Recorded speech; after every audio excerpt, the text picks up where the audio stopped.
ready with me as I tell you about when I realised I was consuming 900 calories before my dinner in the evening, and I wondered why the scales were going up and up and up.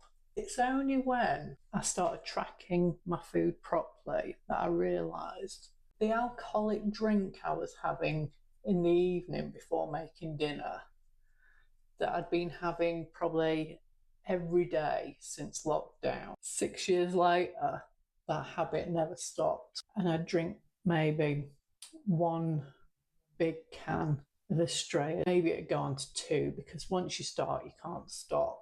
And then I'd have my favourite crisps, but we'd always get a big sharing bag of those Walker's Paprika Crunch ones, so crunchy and flavourful and nice with a cold beer. And I'd eat those and maybe then a handful of nuts. And then we'd be eating dinner at about 9 because we were so pissed. Well, we weren't even pissed, to be honest. But you weren't hungry by the time you've eaten all those things. I worked it out. It was over 900 calories I was consuming before dinner. So I just decided to cut out alcohol because I didn't need that. I worked out on a calorie calculator what I needed to be in a deficit.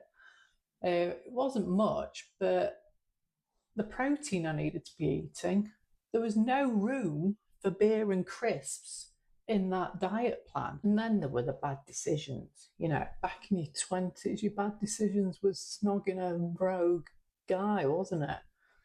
Now it was eating a load of food and then deciding to go and get takeout. And to be honest, I found it a bit twitchy for the first 2 weeks, not drinking alcohol in the same way I was. I was a bit like, how do I punctuate the day now? What do I do?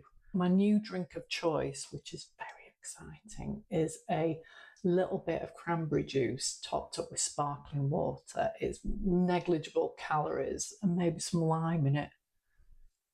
But now I do look forward to that.